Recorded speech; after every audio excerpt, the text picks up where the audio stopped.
Muito bem, caros alunos do Centro Universitário Salesiano de São Paulo, Unisal.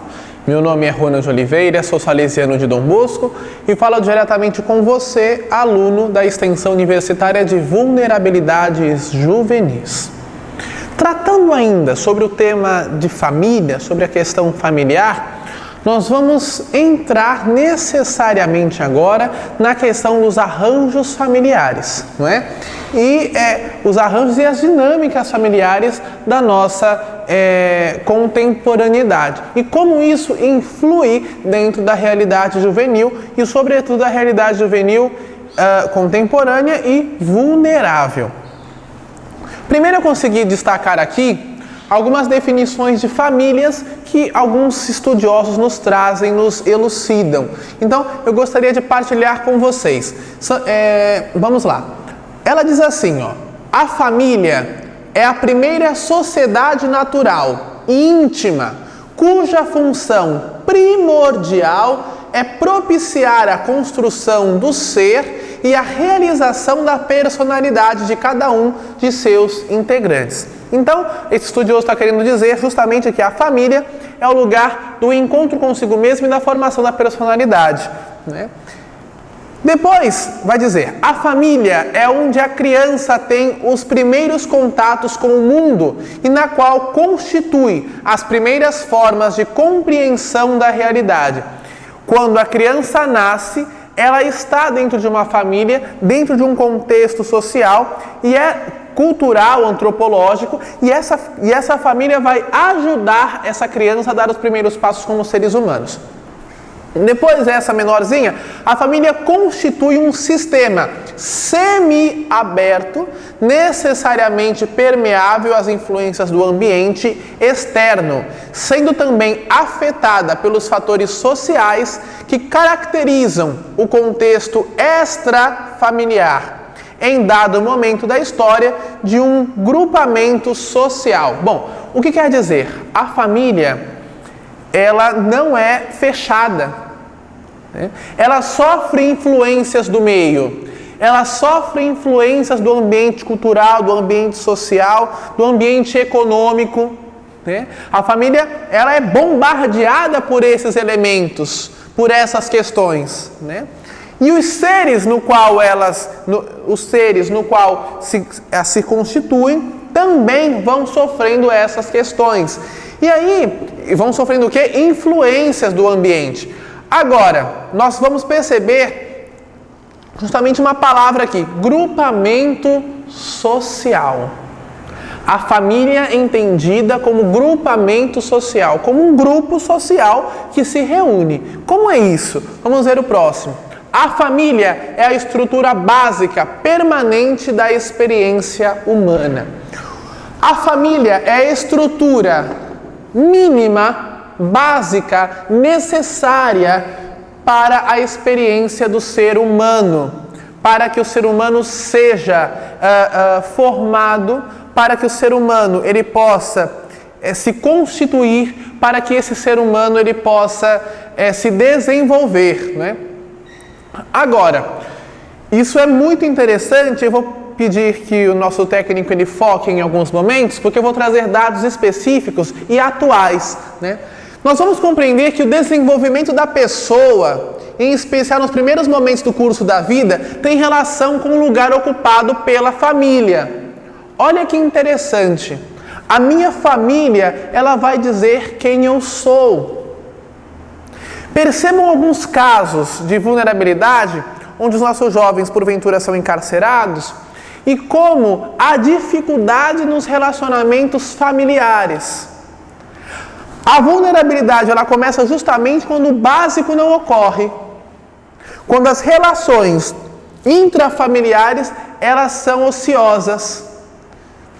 Quando as relações, sobretudo entre pai e mãe, que são as figuras mais relevantes dentro do contexto familiar, elas são prejudicadas. O indivíduo, ele vai crescendo sem essas referências. E isso vai causando certos comportamentos, certos sintomas que mais tarde precisarão ser trabalhados e, se não bem trabalhados, serão dificultados pelo próprio indivíduo. Agora, como os processos culturais mediados pelas atividades e significados que circulam no ambiente familiar? Bom, cada família tem uma história, cada família tem um contexto, e a partir dessa minha realidade eu vou respondendo ao mundo.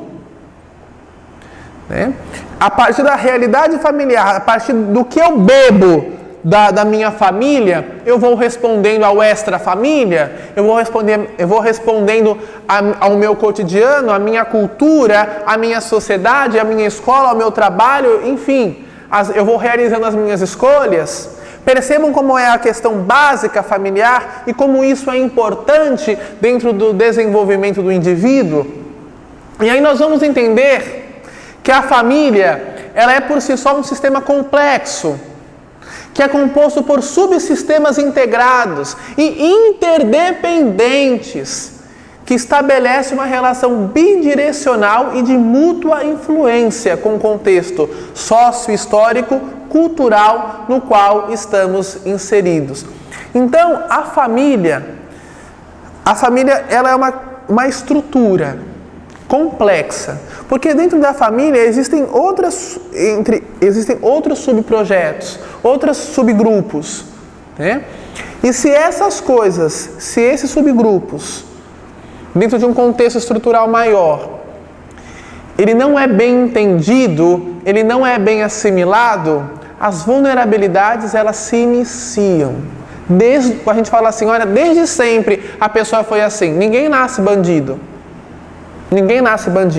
Mas dentro da realidade familiar, e o que a família entende como verdade, como cotidiano, como primícia, vai me dizer quem eu sou amanhã.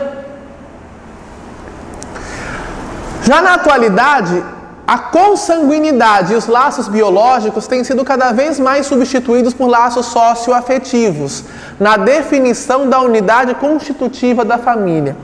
Se nós entendíamos há séculos passados, não é? E isso para nós era única, estritamente verdade, que a família era uma família patriarcal, pai, mãe e filhos desse próprio casal. Hoje a nossa realidade nos permite navegar por outros horizontes e entender a família não só como uma questão consanguínea. Nossa, nasceu de mim, nasceu de lá, nasceu de cá. Não só pela questão consanguínea, mas pela questão afetiva. É família quem se ama e que se quer bem. E esse contexto de família, essa intenção de família, vai modificar a forma como nós enxergamos o mundo. Nós que viemos de famílias patriarcais, entendidas como tradicionais, porque concebemos também essas novas realidades, como também quem vem dessas realidades, né? São contextos e visões de mundo que vão além daquilo que o ser humano estava acostumado a entender no contexto familiar, né? As questões próprias da adoção, as questões próprias das relações e das famílias homoafetivas, né? A gente não pode dizer hoje, seria arcaico dizer que isso não é família, que isso não são concepções familiares. Se nós partirmos a partir dos estudos que a definição ela perpassa justamente a questão dos laços socioafetivos. Se ama, se quer bem e se juntam para isso, são considerados família pela nossa realidade de entendimento hoje. Agora, quando olhamos ao nosso redor, nós percebemos, né, que estamos em meio a transformações importantes no interior das famílias e nas relações socioafetivas, né? E aí nós vamos entrar na intimidade das famílias. Me permitam voltar um pouco na aula passada e falar das realidades próprias. Por um exemplo, os pais que trabalham muito e deixam os filhos em casa, os pais que trabalham muito e deixam com os avós, a maior expectativa de vida e melhor situação da saúde dos idosos, né?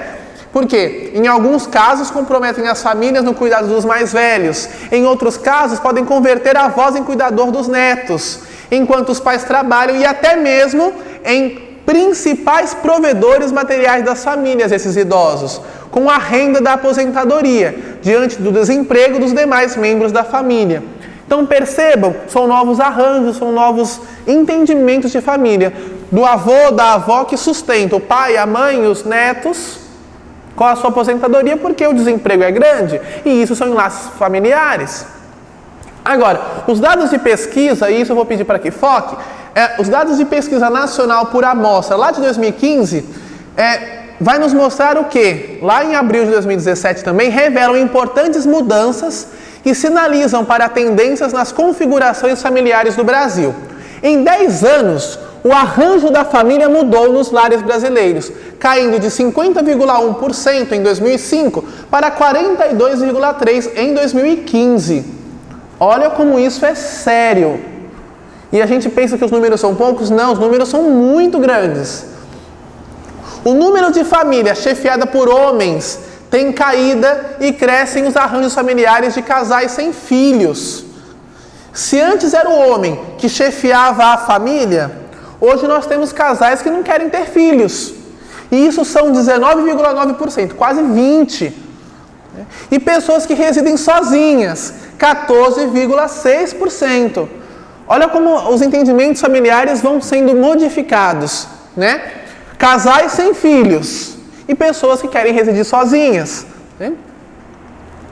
Opa! Vamos lá. E aí eu vou mostrar um gráfico para vocês. Não sei se você consegue aproximar mais um pouquinho, Chico. Os tipos de famílias no Brasil. Deixa eu vir para esse lado de cá, né? São os percentuais que nos mostram a questão das mães solteiras. Ó, mulher sem um cônjuge com filhos, que cai. Arranjos de pessoas morando sozinhas, unipessoal, e de casais sem filhos, que aumentam. Então, casais com filhos.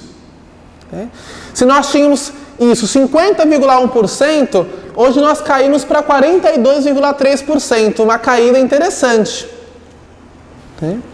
Depois, a mulher sem cônjuge, com filhos, ou seja, o que a gente chamava anteriormente de mãe solteira, de 18,2%, né, tem uma queda de 16,3%, mas casais sem filhos, olha isso aqui, de 15% vai lá para 19,9%, né, unipessoal, de 10% vai para 14%.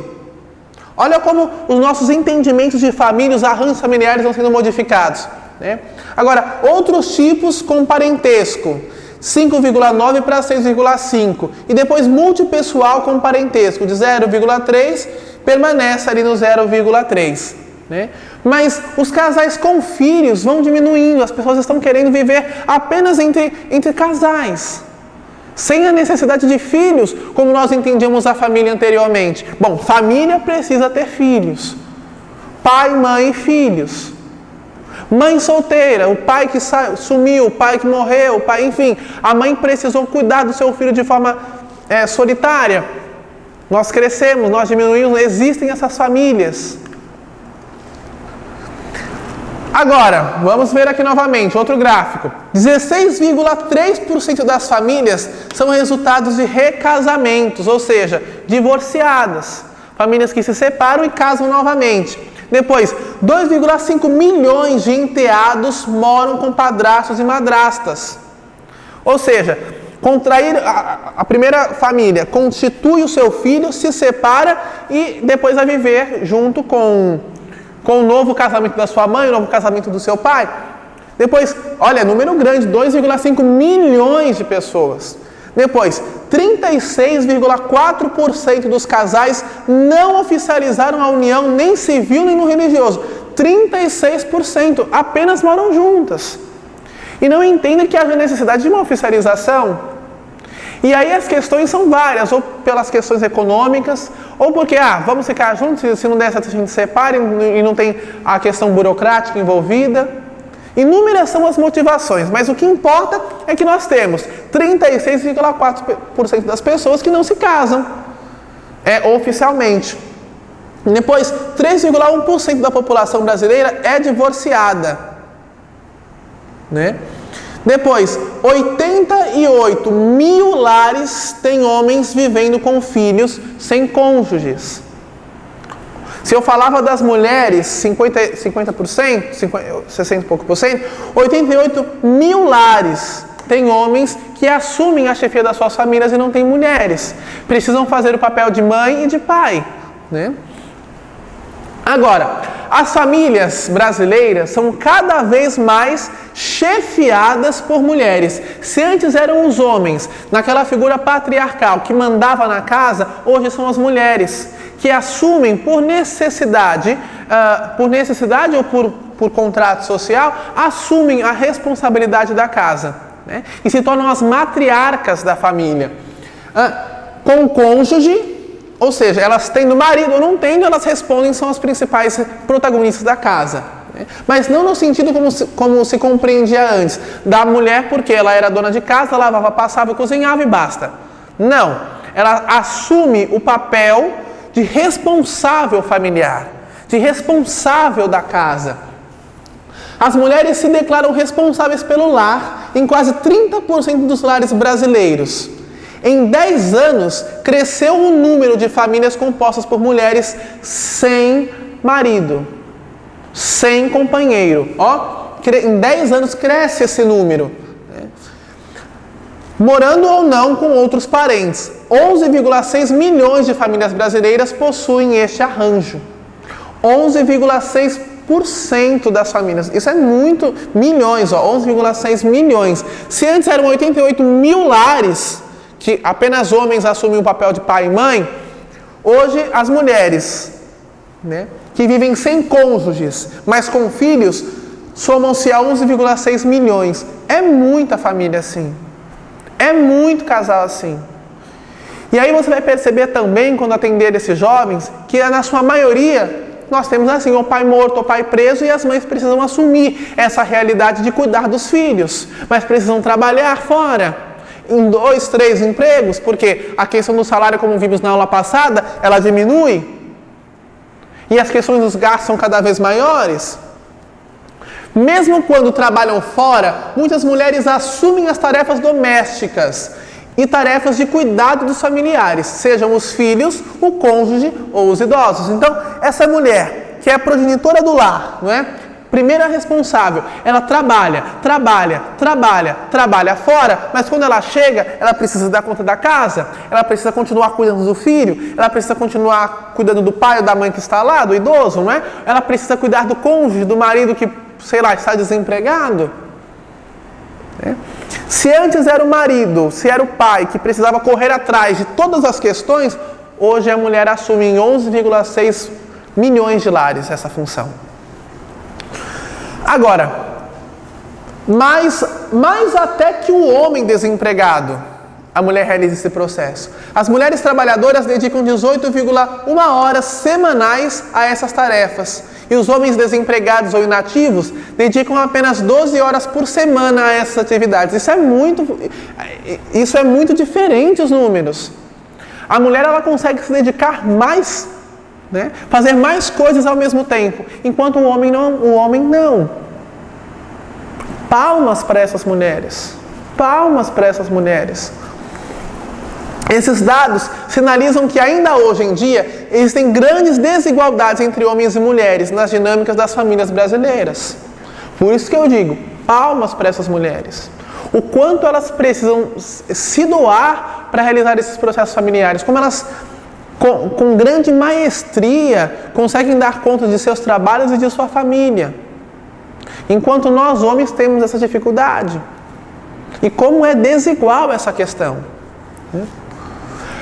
Para a Política Nacional de Assistência Social, considera-se família todo grupo de pessoas unidas por laços consanguíneos, afetivos ou de solidariedade. Mais do que hoje nós entendemos a consanguinidade, nós vamos entrar para a questão da solidariedade e da afetividade. Bom, quando eu falo da afetividade, falamos, por um exemplo, dos casais homoafetivos, dos casais de segunda união, dos casais patriarcais, né? Quando eu entro na questão da solidariedade, também falo dos casais que adotam, mas adotam também porque amam. Todos esses hoje, segundo o que a Política Nacional de Assistência Social, tudo isso são enlaces familiares. Eu não estou entrando aqui, caríssimo aluno, em padrões religiosos. Eu estou entrando aqui em padrões sociais, né? O que é que nós entendemos e aceitamos como família hoje?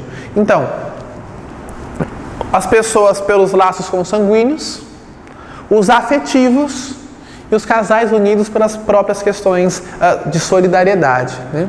Agora, nós precisamos nos atentar.